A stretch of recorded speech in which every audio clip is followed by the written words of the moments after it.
గౌరవిస్తాను, జగన్మోహన్ రెడ్డి గౌరవించడం. రైట్ జగన్మోహన్ రెడ్డి గౌరవించడం, ముఖ్యమంత్రి హోదాను రైట్. గౌరవించడం. మళ్ళీ వస్తాను మీ దగ్గర విజయ్ కుమార్ గారు. మనతో సింగళూరు వెంకటేష్ గారు ఉన్నారు, రాజకీయ విశ్లేషకులు, అదేవిధంగా సుప్రీంకోర్టు అడ్వకేట్. సింగళూరు వెంకటేష్ గారు, గుడ్ మార్నింగ్ అండి. గుడ్ మార్నింగ్ బ్రహ్మనాయుడు గారు. ప్రైమ్ లైన్ వీక్షకులకి అలాగే ప్యానెల్లో ఉన్న సోదరులకు కూడా వెరీ గుడ్ మార్నింగ్ అండి. సో మొత్తానికి వైకాపా అధినేత రాజకీయ భవిష్యత్ అనేది ప్రశ్నార్థకంగా మారింది. మరి ఆయన చట్టసభకి వెళ్లాల్సినటువంటి పరిస్థితి ఖచ్చితంగా ఉంది. అయితే అసెంబ్లీకి వెళ్ళే ఆలోచన లేనట్టు తెలుస్తూ ఉంది. సో పార్లమెంటుకి వెళ్తారు అనేటువంటి చర్చ మొదలైంది.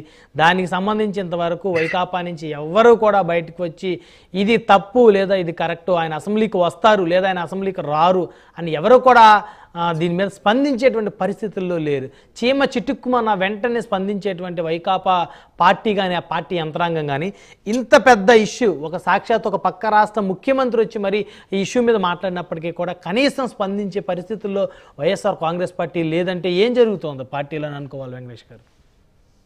వైఎస్ఆర్ కాంగ్రెస్ పార్టీ బ్రహ్మాండంగానే ఉందండి. వాళ్ళు ప్రజలకి ఏదైతే కూటమి ప్రభుత్వం చేస్తానన్నటువంటి హామీలు కానివ్వండి, అలాగే సంపద సృష్టిస్తామని చెప్పేసి గత నెలలో 10,000 కోట్లు అప్పు తీసుకొచ్చినటువంటి విధానం కానివ్వండి, అలాగే ప్రభుత్వం ఆల్రెడీ ఉచిత ఇసుక అలాగే అని చెప్పేసి ఒక హామీ ఇచ్చి ఆ హామీని రేట్లు తగ్గించి మేము గత ప్రభుత్వంతో పోల్చుకుంటే ఇప్పుడు తక్కువ ధరకే ఇసుకిస్తున్నాము అనేటువంటి ఒక వ్యవహారాన్ని కూడా అటు సోషల్ మీడియాలో కానీ వాళ్ళ మెయిన్ స్ట్రీమ్ మీడియాలో కానీ చాలా ర్యాపిడ్ స్పీడ్లో ప్రభుత్వానికి వ్యతిరేకంగా వాళ్ళు చేయాల్సినటువంటి కార్యక్రమాలను వాళ్ళు చేసుకుంటున్నారు.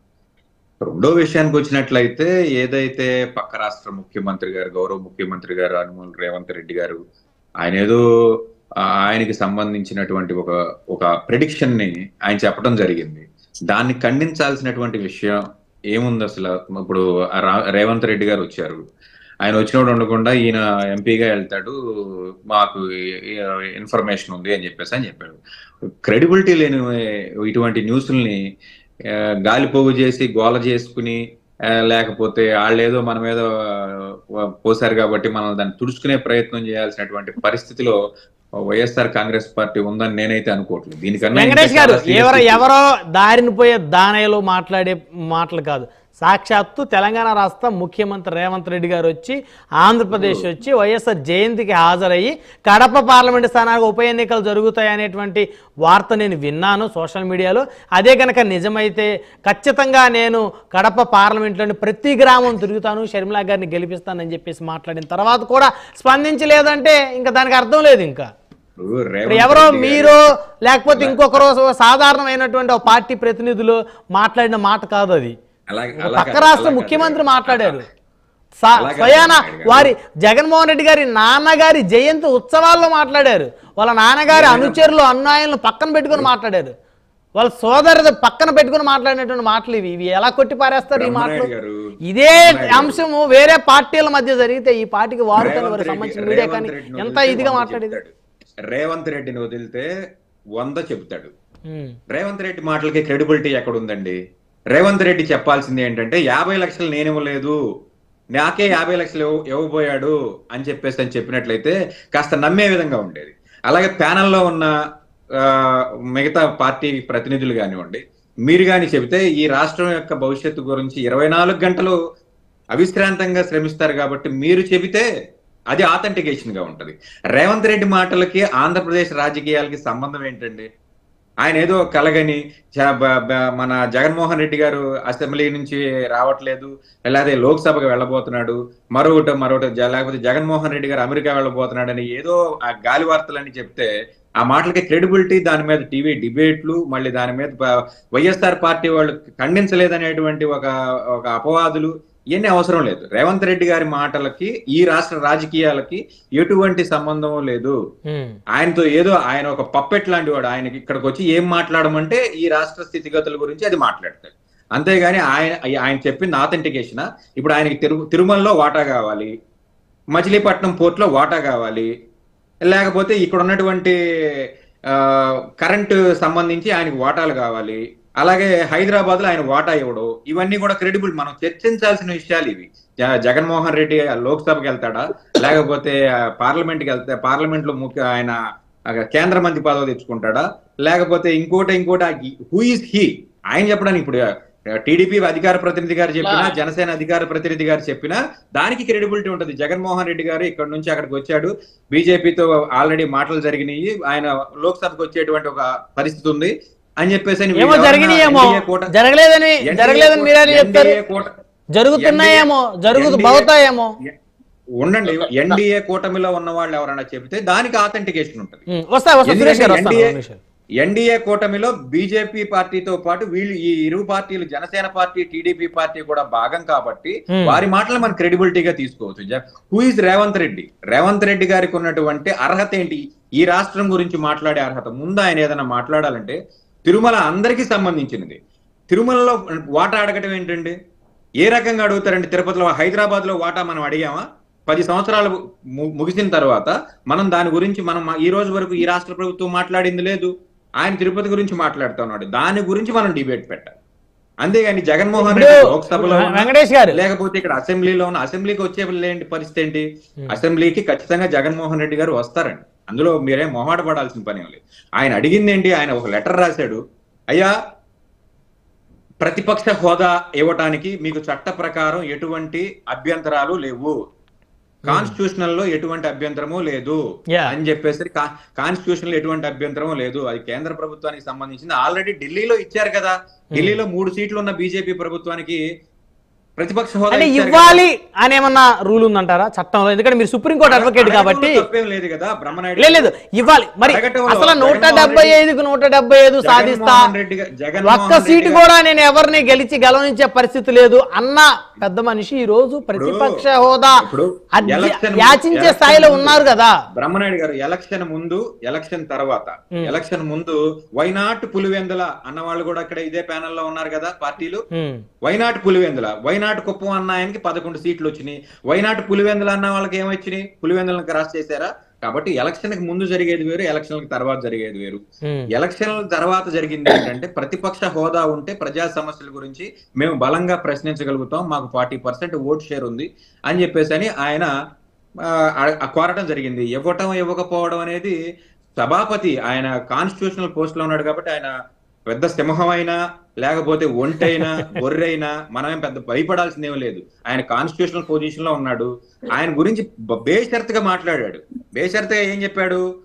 ఒక వీడియో కూడా మేము చూడటం జరిగింది, విజయ్ కుమార్ గారు ఒక వీడియో కూడా మేము చూడటం జరిగింది. జగన్మోహన్ రెడ్డి ఓడిపోయాడు గానీ చచ్చిపోలేదు అని చెప్పి సాక్షాత్ ఆ వీడియోలో ఉన్నాడు. ఆయన ఖండించలేదు కాబట్టి ఇలాంటి ఒక పరిస్థితి చెప్పడానికి ట్రై చేశాడు తప్ప. ఒక్క నిమిషం ఇప్పుడు అయ్యన్న పాత్రుడు గారిని చూసే కదా ఆయన రానంటా ఉన్నాడు. ఆయన క్లియర్ గా స్టేట్మెంట్ ఇచ్చాడు, ఒక ప్రెస్ మీట్ లో మాట్లాడాడు కదా ఆయన. జగన్మోహన్ రెడ్డి వెంకటేష్ గారు అయ్యన్న పాత్రుడు గారిని చూసి జగన్మోహన్ రెడ్డి గారు భయపడుతున్నారు అంటున్నారు ఇక్కడ, అంతేనా? ఒక ప్రెస్ మీట్ లో జగన్మోహన్ రెడ్డి మాట్లాడాడు కదా, నేను అయ్యన్న పాత్రుడు ఉంటే క్లియర్ గా చెప్పినటువంటి పరిస్థితి కదా. కాదు లేకపోతే ఎలక్షన్ లో ఒక్క నిమిషం అండి, ఎలక్షన్ లో ఓడిపోగానే అసలు ప్రపంచంలో అత్యంత విరుద్ధమైనటువంటి ఒక వ్యవహారం చేశారు చంద్రబాబు నాయుడు గారు. తెలుగుదేశం పార్టీ పుట్టుకే కాంగ్రెస్ కి వ్యతిరేకం. అలాంటి కాంగ్రెస్ పార్టీతో ములాఖాత్ అయ్యి ఎలక్షన్లకు వెళ్ళినటువంటి వ్యక్తి చంద్రబాబు నాయుడు గారు. ఓడిపోగానే కాంగ్రెస్ పార్టీలో విలీనం చేయొచ్చుగా. ఈ రోజు కాంగ్రెస్ పార్టీ అత్యంత బలంగా ఉంది బీజేపీ తర్వాత. ఒకనొకప్పటి పరిస్థితిలో లేదు. కాంగ్రెస్ పార్టీ ఇవాళ నంబర్ గేమ్ లో ముందుంది. రేపొద్దున ఆగస్టు తర్వాత నవంబర్ లో ఏమైనా జరగవచ్చు అనే పరిస్థితి కేంద్ర పరిశీలక వర్గాలందరూ కూడా చెప్తున్నటువంటి ఒక పరిస్థితి. అలాంటి పార్టీతో ములాఖాత్ అవ్వచ్చుగా. జగన్మోహన్ రెడ్డి ఒంటరిగానే ఉంటాడు, జగన్మోహన్ రెడ్డి ఒంటరిగానే వెళ్తాడు. కాబట్టి అసెంబ్లీకి వెళ్తారనుకోవచ్చు. ఖచ్చితంగా వెళ్తారండి, మీకు అందులో డౌట్ ఏం లేదు. జగన్మోహన్ రెడ్డి గారు ఖచ్చితంగా అసెంబ్లీకి వెళ్తారు. అసెంబ్లీలో ప్రజా సమస్యలను పరిష్కరించే పరిస్థితి ఆయనకి కానీ లేని పక్షంలో ఆయన ప్రజల్లో ఉంటాడు. ప్రజల్లో వచ్చి పాదయాత్ర చేస్తారనుకోవాలా? మనం ఆశ్చర్యపోవాల్సిన పని లేదు. పాదయాత్ర అనుకోవాలా సార్? ఈ వాట్ ఎవర్ ఇట్ మేబీ, పాదయాత్ర అనుకోండి, బస్సు యాత్ర అనుకోండి, లేకపోతే హెలికాప్టర్ యాత్ర అనుకోండి, ఏదైనా అనుకోండి, ఆయన ప్రజల్లో ఉంటాడు. హెలికాప్టర్ ముఖ్యమంత్రిగా ఉంటప్పుడు హెలికాప్టర్ యాత్రలు చాలా చేశాడు. ముఖ్యమంత్రిగా ప్రోటోకాల్ సార్, అది ప్రోటోకాల్. చంద్రబాబు నాయుడు గారి వాళ్ళ ఆన్ రోడ్ మీరు కొంచెం స్థాయికి తగ్గ మాటలు మాట్లాడాలి, స్థాయికి తగ్గ మాటలు మాట్లాడాలి. ఇప్పుడు చంద్రబాబు నాయుడు గారు ఏమన్నా రోడ్డు మీద నడుచుకుంటూ వెళ్తారా? చంద్రబాబు నాయుడు గారు కూడా ముఖ్యమంత్రిగా ఉన్నప్పుడు ఎవరైనా ప్రోటోకాల్ అండి, సరే తప్పదు. వెంకటేష్ గారు, విజయ్ కుమార్ గారు 1 by 1 వస్తాను, కంక్లూజన్ తీసుకుంటా. 1 by 1 వస్తాను. సురేష్ గారు ఎవరున్నా వస్తా, విజయ్ కుమార్ గారు మళ్ళీ వస్తా. 1 by 1 ఆర్డర్ ప్రకారం వెళ్దాం. 1 by 1 వెళ్దాం. బ్రహ్మనాయుడు గారు ఒక్కసారి ఇప్పుడు ఆయన వైసీపీ తరపు నుంచి వకాలతో పట్టుకొని వచ్చినట్టుగా అనిపిస్తా ఉంది. ఆయన మాటలు, ఆయన వ్యవహారం, ఆయన వాడు గుర్తుపెట్టుకోవాలి. మీరు మాట్లాడేటప్పుడు నేను మాట్లాడలేదు. ఒక్క నిమిషం, మీరు మాట్లాడేటప్పుడు ఈ రోజు ఆయన మాట్లాడుతా ఉన్నాడు. గత 3 సంవత్సరాల నుంచి వైసీపీ తరపునే మాట్లాడుతున్నాం. ప్యానెల్ లో ఉన్న అందరికీ తెలుసు వెంకటేష్ అందుకే అడిగా బ్రహ్మనాయుడు గారిని, వైసీపీ నుంచి ఎవరు రాలేదా అంటే మీరు వచ్చారన్న సంగతి నాకు తెలియదు కదా. ఓకే రైట్, మీరు న్యూట్రల్ గానే మాట్లాడతారు. వెంకటేష్ గారి న్యూట్రల్ గానే అభిప్రాయాలు చెప్తారు. 1 by 1 వస్తాను. విజయ్ కుమార్ గారు దయచేసి ఆగాలి. 1 by 1 మాట్లాడదాం. మొరబ్ సురేష్ గారు మీరు కంక్లూజన్ ఇవ్వండి. సో మొత్తానికి ఎపిసోడ్ చూస్తే జగన్మోహన్ రెడ్డి గారు ఖచ్చితంగా అసెంబ్లీకి వస్తారు, అందులో ఎలాంటి డౌటు లేదు. కాకపోతే ఎవరైతే ఆయన్ని విమర్శించారో, ఎవరైతే జగన్మోహన్ రెడ్డి ఓడిపోయారే కానీ చచ్చిపోలేదు అనేటువంటి వ్యాఖ్యలు చేశారు కాబట్టి, ఆయన ఉన్నారు కాబట్టి కాస్త ఆయన రావటానికి వెనకడుగు వేస్తున్నారు అనేది కొంతమంది ప్యానల్ సభ్యుల అభిప్రాయం కనబడతా ఉంది. సో ఇప్పుడు ఎవరైతే సుప్రీంకోర్టు అడ్వకేట్ వెంకటేష్ గారు ఉన్నారో ఖచ్చితంగా జగన్మోహన్ రెడ్డి గారు అసెంబ్లీకి వస్తారు, ప్రజా సమస్యల మీద పోరాటం చేస్తారు. అవకాశాన్ని కనుక అసెంబ్లీలో కల్పించకపోతే ఆయన ప్రజల్లో ఉంటారన్నారు. ఇన్ ద సెన్స్ ప్రజల్లో ఉంటారంటే మళ్ళీ పాదయాత్ర కానీ లేకపోతే ఇంకేదైనా సరే ప్రజా సమస్యల మీద మరి ప్రజలు ఉండి పోరాడతారని అభిప్రాయంగా కనబడుతూ ఉంది. సార్ బ్రహ్మనాయుడు గారు ఇక్కడ ఒక 2-3 అంశాలు చెప్తాను, సోదరులు వినండి, తర్వాత వాళ్ళు ఎలా మాట్లాడతారు. ఫస్ట్ ఆయన అడ్వకేట్ గారు ఎవరైతే సోదరుడు ఉన్నారో who is CM Revanth Reddy అని అనడం అనేది తప్పు. ఎందుకంటే మన తెలుగు రాష్ట్రాల్లో ఒక రాష్ట్రం తెలంగాణ, మన పొరుగు రాష్ట్రాలు, అలాగే కాంగ్రెస్ పిసిసి అధ్యక్షుడు, అలాగే ఆయనకి ఒక బాధ్యత అనేది ఉంటది. వాళ్ళ పార్టీని బలోపేతం చేసుకోవాలని ఒక బాధ్యత ఉంటది. సో ఆ యొక్క సభ, వాళ్ళ సభలో వాళ్ళు ఒక ఇష్యూ, ఒక విషయం తెలిసింది కాబట్టి ఆ విషయం మీద ఆయన మాట్లాడాడు. తప్పనిసరిగా శర్మిలమ్మని నిలబెట్టి నేను వచ్చి బై ఎలక్షన్ లో కానీ వస్తే ఎట్టి పరిస్థితుల్లో వీధి తిరిగి నేను గెలిపించుకుంటాను అనడంలో అంతవరకు తప్పులేదు. ఇంకోటి, ఆయనకి మనకి కొన్ని సంబంధాలు ఉన్నాయి. ఈవేళ రేవంత్ రెడ్డి గారు అవ్వచ్చు, రేపు కేసీఆర్ గారు అవ్వచ్చు, లేదంటే రేపు పొద్దున్న బీజేపీ నుంచి ఇంకెవరైనా బండి సంజయ్ గారు, లేకపోతే ఇంకెవరైనా కూడా రేపు తెలంగాణలో సీఎం కావచ్చు. ఊహిసి అనడానికే లేదండి. ఎందుకంటే వాళ్ళకి మనకి కొన్ని సమస్యలు ఉన్నాయి. విభజన చట్టంలో ఉండవలసిన మన విభజన జరగాల్సినవి ఆస్తులు, పంపకాలు, అప్పులు, వ్యవహారము, నీరు, కరెంటు, ఇలాంటి రకరకాల వ్యవహారాలు ఉన్నాయి. కాబట్టి ఆ తెలుగు రాష్ట్రాలు, తెలంగాణ, ఆంధ్రప్రదేశ్ ఎట్టి పరిస్థితుల్లో లింక్ ఉంటది. అది ఏ పార్టీ సీఎం అయినా కానివ్వండి. ఆయన అలా తీసిపారేయడానికి లేదు, అది నాకు నచ్చలేదు. నెక్స్ట్, జగన్మోహన్ రెడ్డి గారు అసెంబ్లీకి వస్తారని చెప్తున్నారు, మంచిది. ఆయన అసెంబ్లీ రావడం కోసం ఎమ్మెల్యేగా గెలిపించారు. ఆ యొక్క సమస్యలను అందరినీ అన్నింటి గురించి ప్రస్తావించడానికి అసెంబ్లీకి పంపించారు. ఇంకా కావాలంటే శాసన సభాపక్ష నేతగా అసలు ఎన్నుకోవడం అనేది ఇంతవరకు జరగలేదు. 11 మందిని ఎవరు ఎన్నుకోవాలి కదండి జగన్మోహన్ రెడ్డిని, ఇంతవరకు జరగలేదు. 1 రోజులు అవుతుంది. 1 రోజుల్లో కనీసం నేను కాల్ఫర్ చేయలేదు, వాళ్ళు పిలవలేదు. నన్ను సభాపక్ష నేతగా ఎన్నుకోండి అని చెప్పి. ఇద్దరు గెలిచినా ఒకరు గెలిచినా కూడా సభాపక్ష నేతగా అక్కడక్కడ అసెంబ్లీలో ఇస్తారు. పలానా పార్టీ తరఫు నుంచి నా వాడి వేడి వినిపించడానికి మా పెద్ద ఈయన అని చెప్పి చెప్తారు. ఇంతవరకు జరిగిందండి బ్రహ్మనాయుడు గారు 1 రోజుల్లో అది జరగలేదు.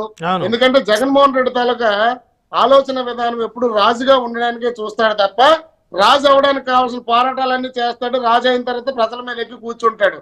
ఒకవేళ ఆయన ఓడిపోతే ఇప్పుడు ఇంకోటి, గెలిచినా ఓడినా ఆయన రాజే అనేది వైకాపా కార్యకర్తల అభిప్రాయం.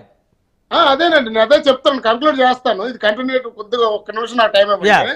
ఆయన ఆలోచన విధానం నార్సిస్ట్ భావజాలం కలిగినటువంటి వ్యక్తి అండి. ఆయన ఏంటంటే ప్రజా జీవితాలకి అతీతంగా ఆయన ఆలోచిస్తాడు. ఆయన అనుకున్నది అవ్వకపోతే ఒకలాగా ఉంటది. ఆయన తాలూకా ఆలోచన విధానం చాలా భయంకరంగా ఉంటది. మీరు ఇంకోటి బ్రహ్మనాయుడు గారు, ఇది ఒక చిన్న పాయింట్ చెప్తాను. ఇది రాబోయే రోజుల్లో ఇది ఒక పెద్ద డిబేట్ కాబోతుంది, చూసుకోండి. జగన్మోహన్ రెడ్డి గారి తాలూకా కేసులు ఏదైతే ఇప్పుడు ట్రయల్స్ తొందరగా జరగడం, విచారణకు వస్తే మాత్రం, అలాగే ఆయనకి ఇబ్బంది అనిపిస్తే మాత్రం ఆయన జైలుకి వెళ్ళడానికి ముందు కొన్ని కార్యక్రమాలు అన్ని చేసి పక్క రాష్ట్రాల్లో ఆయనకున్న సాన్నిహిత సంబంధాలు, వ్యవహారాలు, ఈ లక్షల కోట్ల రూపాయల డబ్బులు కూడా ఖర్చు పెట్టి ప్రస్తుతం ఉన్న పార్టీలని అక్కడ గాని ఇక్కడ గాని, అంటే మీకు చెప్తాను, జస్ట్ ఇలాంటి అన్నిట్లు ఎలా కుర్చీ కాళ్ళు ఇరిసేస్తే మళ్ళీ వీళ్ళు పడిపోతారు అనే భయాన్ని కూడా సృష్టించే నెక్స్ట్ లాస్ట్ అదే సామవేద దండోపాయాలు అని అంటారు కదండి. ఇప్పుడు బతుకులాడతాడు, అమ్మ బాబు అంటాడు, తర్వాత ఏమని ప్రజల్లోకి వెళ్తాడు, ఏదైనా కోర్టులు కానీ ముందుకు వచ్చి ఏదైనా జరిగిపోతుందని ఆయనకు అనిపిస్తే ముందే ఏదో ఒకటి చేసేస్తాడు.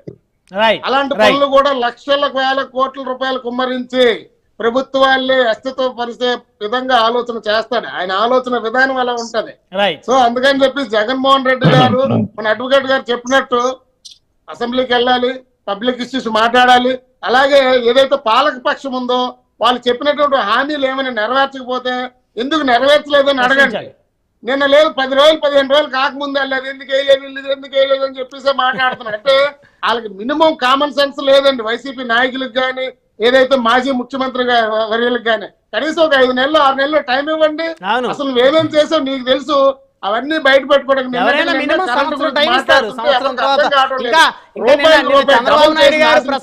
వ్యవస్థలన్నీ చిన్న భిన్నం చేశారు. ఇవన్నీ ఎప్పుడు ఏంటంటే ప్రజలకు చెప్పాల్సి, ఇప్పుడు 3 శ్వేతపత్రాలు రిలీజ్ చేశారండి. అంటే శ్వేతపత్రాలు వైట్ పేపర్ అంటే ఏంటి? అయ్యా ఇగో ఈ రకంగా గతంలో ఉంది, ఈ రకంగా ప్రస్తుత పరిస్థితి ఎలా ఉంది మీరు అర్థం చేసుకోండి, మన రాష్ట్రం పరిస్థితి ఎలా ఉంది కాబట్టి నేను నిదానంగా మీకు కావాల్సిన అన్ని కూడా మేము చేస్తామని చెప్పేసి చెప్పే ప్రయత్నంలో ఆయన నిత్యం గంటలు నిలబడి ఒక మాస్టర్ లాగా ప్రతి ఒక్క అంశాన్ని కూడా ప్రజలకి అందే విధంగా చెప్తున్నాడు. జగన్మోహన్ రెడ్డి రేపు పొద్దున చంద్రబాబు నాయుడు ఒక 5 నెలలు 6 నెలలు టైం ఇవ్వండి, ఎందుకు చేయలేదని చెప్పి తర్వాత అడగండి. రైట్ సురేష్ గారు, సమయం లేదు. రైట్ విజయ్ కుమార్ గారు, పుచ్చ విజయ్ కుమార్ గారు కంక్లూజన్ ఇవ్వండి. ఇప్పుడు బ్రహ్మనాయుడు గారు ఇందాక మన అడ్వకేట్ వెంకటేష్ గారు కొన్ని విషయాలు మాట్లాడారు. వై నాట్ 175 అని మాట్లాడినటువంటి జగన్మోహన్ రెడ్డి ప్రతిపక్ష హోదా కావాలని ఏ విధంగా అడుగుతా ఉన్నాడండి? వెంకటేష్ గారిని నేను అడుగుతా ఉన్నాను. ఎందుకంటే ఈయన ఇవ్వచ్చు చెయ్యొచ్చు అంటే ఆంధ్రప్రదేశ్ రాష్ట్ర చరిత్రలో ఇప్పుడు కూడా ఇలాంటివి లేవు. జగన్మోహన్ రెడ్డి 175 into 10% అండి, అంటే 18 సీట్లు ఉంటేనే ప్రతిపక్ష హోదా అనేది ఉంటుంది. ఇది జగన్మోహన్ రెడ్డికి తెలిసి ఉండొచ్చు, అడ్వకేట్ వెంకటేష్ గారికి కూడా తెలిసి ఉండొచ్చు. ఈ రోజు లెటర్ పెట్టుకొని నాకు ప్రతిపక్ష హోదా ఇవ్వండి అంటే, ఈ రోజు చంద్రబాబు నాయుడు గారి తాలూకా లీడర్షిప్ గురించి ఒక్కసారి నేను చెప్తాను. ఆయన మాజీ ముఖ్యమంత్రి అవ్వచ్చు, కానీ సాధారణ ఎమ్మెల్యే, అంటే ఎమ్మెల్యే హోదాలో ఉన్నటువంటి వ్యక్తి జగన్మోహన్ రెడ్డి. ముఖ్యమంత్రికి, స్పీకర్కి, మంత్రులకి ఉన్నటువంటి గేటు వేరే ఉంటుంది, ఎమ్మెల్యేలకు ఉన్నటువంటి గేటు వేరే ఉంటుంది, అక్కడి నుంచే రావాలి. కానీ చంద్రబాబు నాయుడు గారు ఏమన్నారంటే, వద్దొద్దు, ఆయన మాజీ ముఖ్యమంత్రి అయినా ఏదైనా కానీ మనం గౌరవించుకోవాలి. పయ్యావల కేశవ్ గారికి చెప్పి ఏదైతే ఉన్నటువంటి మెయిన్ గేట్ నుంచి, బ్యాక్ గేట్ నుంచి ఆయన తీసుకురావడం, గౌరవించడం, తర్వాత మంత్రుల తర్వాత వెంటనే ఆయన ప్రమాణ స్వీకారం కూడా ఆయనకి ఇచ్చేయండి, చేయించండి అని చెప్పి, అది దానికి సాటిస్ఫై అయినట్లు లేరు కదా. ముఖ్యమంత్రి గారి తర్వాత నన్ను ప్రమాణ స్వీకారం చేయించలేదు అని కూడా బాధపడుతున్నారు జగన్మోహన్ రెడ్డి. ఎస్, ఇప్పుడు జగన్మోహన్ రెడ్డికి ఏంటంటే ముందు అర్జెంట్ గా చంద్రబాబు నాయుడు దింపేసి మళ్ళీ ఈయన ఎక్కిచ్చేయాలి ముఖ్యమంత్రి. అది ఆయన తాలూకా మెంటాలిటీ. అది అందుకే అంటున్నాను, గెలుపుని అంగీకరించినటువంటి వాడు ఓటమిని అంగీకరించలేనటువంటి ఇలాంటి వ్యక్తులే. ఎందుకంటే వీళ్ళు దీన్ని బట్టి ఏంటంటే ఏ విధంగా మెంటల్ స్ట్రెస్ కి కూడా గురైపోతారనేది మనం క్లియర్ గా చూస్తాం. ఇంకోటి ఏంటంటే, ఇప్పుడు ఏదైతే జగన్మోహన్ రెడ్డి గారు, ఈయన వెంకటేష్ గారు మాట్లాడుతున్నారు, అసెంబ్లీకి ఒకవేళ రాకపోతే ప్రజల్లోకి వెళ్తారు. ప్రజల్లోకి వెళ్ళదు కానీ ఓట్లేసి గెలిపించినందుకు ఎంతమంది నువ్వు చేసావు, పాదయాత్రలు చేసావు, అన్ని యాత్రలు చేసావు. ఈ రోజు నువ్వు ప్రజల్లోకి వెళ్తే ప్రజలు చెప్పులతో కొడతారు, అందులో నో డౌట్ అట్ ఆల్. ఎందుకంటే రాష్ట్రాన్ని ఉద్ధరించింది ఏమీ లేదు జగన్మోహన్ రెడ్డి, వాళ్ళు ఒరిగింది ఏమీ లేదు. రెండోది, గతంలో మీరు ఇంకొకటి కూడా కాంగ్రెస్ లో విలీనం చేయడానికి కూడా వెళ్ళి డిస్కషన్లు జరిగినటువంటి సందర్భాలు, కర్ణాటక డీకే శివకుమార్ గారితో వేణుగోపాల్ గారు కాంగ్రెస్ పెద్దలతో డిస్కషన్ చేసి షర్మిలా గారిని పక్కన పెడితే నేను వస్తాను, నేను విలీనం చేస్తాను కాంగ్రెస్ లో అని చెప్పి చర్చించుకున్నటువంటి అంశాలు కూడా తెర మీదకి వచ్చాయి. జగన్మోహన్ రెడ్డి గారి మెంటాలిటీ ఏంటంటే ఓటమి అనేది కూర్చోడు, ఆయనకి అధికారం కావాలి అన్నటువంటిది ఒక ఆలోచన. వెంకటేష్ గారు, సింగళూరు వెంకటేష్ గారు, సో మొత్తానికి ప్రతిపక్ష హోదా అడిగారు, అడిగినప్పటికీ ఇవ్వాలనేటువంటి రూల్ అయితే ఏమీ లేదు. సో ఇవ్వకపోతే అసెంబ్లీకి రారా? అసలు తెలిసి మాట్లాడుతున్నారో తెలియక మాట్లాడుతున్నారో నాకైతే అర్థం కావట్లేదు. ప్రతిపక్ష హోదాకి సంబంధించి భారత రాజ్యాంగంలో ఎక్కడా కూడా ప్రతిపక్ష హోదా 10% ఉంటేనే ఇవ్వాలి అని లేదు. రాష్ట్ర ప్రతిపక్ష నాయకుడిగా 10% సీట్లు ఉంటేనే మనం ప్రతిపక్ష హోదా ఇవ్వాలి అనేది భారత రాజ్యాంగంలో ఎక్కడా లేదు. మీకు తెలియదు. మరి ఆంధ్రప్రదేశ్ రాష్ట్రంలో అలా కాదు. ఆంధ్రప్రదేశ్ రాష్ట్రంలో మీరు చూపించండి. ఇప్పటి వరకు అదే జరిగింది కదా. ఇప్పటి వరకు అదే క్యాలిక్యులేషన్ మీద జరుగుతూ వచ్చాయి కదా.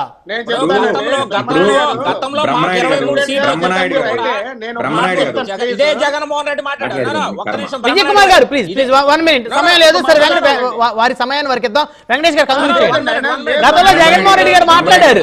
23 స్థానాలు వచ్చి 4 అసమ్మతివాదులు ఎవరైతే తెలుగుదేశం పార్టీ నుంచి ఆనాడు కర్ణం బలరామకృష్ణమూర్తి, వల్లభనేని వంశీ వీళ్ళు ఎవరైతే బయటకు వచ్చారో, మద్దాలగిరి లాంటి వాళ్ళు, సో మీ ప్రతిపక్ష హోదా లేదనేది మాట్లాడారు. ఇప్పుడు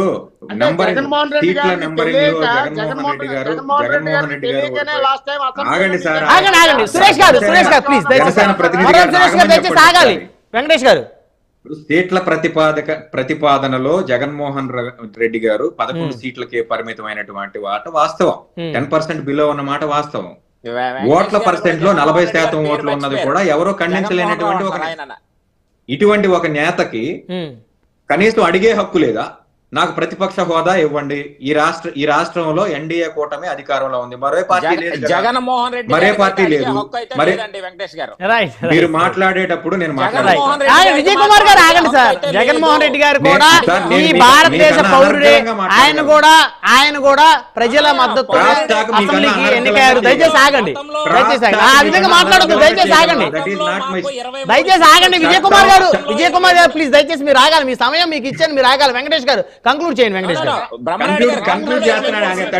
విజయ్ కుమార్ గారు ప్లీజ్. విజయ్ కుమార్ గారు దయచేసి ఆగండి. సింగళూరు గారు కంక్లూడ్ చేయండి. కొత్త కాదు అధికారం, మీకు కొత్త కాదు. జనసేన పార్టీ వాళ్ళకి కొత్త ఏమో గానీ టీడీపీకి అధికారం కొత్త కాదు. అధికారం కొత్త కాదు, బోల్తా పట్టం కొత్త కాదు. నేను అడుగుతున్నది ఏంటంటే, కాంగ్రెస్ పార్టీలో షర్మిలాని పక్కన పెడితే జగన్మోహన్ రెడ్డి పార్టీని విలీనం చేస్తాడు అని చెప్పేసి మీరు చెప్తున్నారు. మీకు తెలిసిన వార్త. మరి అదే డీకే శివకుమార్ ని చంద్రబాబు నాయుడు గారు ఎందుకు కలిశారండి? అన్ఎక్స్పెక్టెడ్ గా ఎయిర్పోర్ట్ లో కలిసినట్టున్నారు. ఎయిర్పోర్ట్ అన్ఎక్స్పెక్టెడ్ గా ఎదురైతే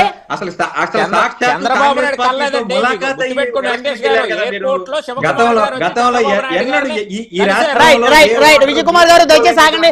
వెంకటేష్ గారు ఎదురు అన్ఎక్స్పెక్టెడ్ గా ఎదురుపడి విష్ చేసుకునేది వేరు, ములాఖత్తు అయ్యేది వేరు. ఎలక్షన్ లో కలిసి పోటీ చేశారండి. కాంగ్రెస్ అది దేశ ప్రయోజనాల కోసం ఆ రోజు జరిగింది. వెంకటేష్ గారు ఆ రోజు ప్రజా ప్రయోజనాల కోసం ఆ విధంగా జరిగి ఉండొచ్చు. రేవంత్ రెడ్డి గారు జగన్మోహన్ రెడ్డి గారి మీద 36 కేసులు ఉండొచ్చు. రేవంత్ రెడ్డి గారి మీద 8 కేసులు ఉండొచ్చు. రేవంత్ రెడ్డి నిందితులు ఎక్కడైనా సరే నిందితులే. జగన్మోహన్ రెడ్డి గారు జగన్మోహన్ రెడ్డి లాగా జగన్మోహన్ రెడ్డి డైరెక్ట్ గా క్రిమినలైజేషన్ జరిగింది. రైట్ వెంకటేష్ గారు సమయం లేదు. దయచేసి ఇక్కడ ఒక చిన్న కంపారిజేషన్ వినండి. సింగళూరు గారు ఒక్క నిమిషం వినండి సార్. దయచేసి విజయ్ కుమార్ గారు, సింగళూరు వెంకటేష్ గారు దయచేసి వినండి. రేవంత్ రెడ్డి గారిని జగన్మోహన్ రెడ్డి గారిని కంపేర్ చేసే ముందు ఖచ్చితంగా జగన్మోహన్ రెడ్డి గారు రాజశేఖర్ రెడ్డి గారు వేసినటువంటి పూల బాట మీద నడుచుకుంటూ వచ్చారు. కానీ రేవంత్ రెడ్డి గారు ఇంతింతై ఒట్టుడింతై అన్న చందాన ఒక సాధారణంగా ఒక జెడ్పీటీసీ స్థాయి నుంచి ఈ రోజు ముఖ్యమంత్రి స్థాయికి ఎదిగినటువంటి నేత రేవంత్ రెడ్డి గారు. 36 కేసుల తర్వాత జగన్మోహన్ రెడ్డి ముఖ్యమంత్రి అవ్వలేదా? 151 సీట్లతో ముఖ్యమంత్రి. సమయం లేదండి. ధన్యవాదాలండి చర్చలో పాల్గొన్నందుకు. పుచ్చా విజయ్ కుమార్ గారు, తెలుగుదేశం పార్టీ రాష్ట్ర అధికార ప్రతినిధి మొర్రాబ్ సురేష్ గారు, గజపతి నగరం నియోజకవర్గం జనసేన పార్టీ ఇన్ఛార్జ్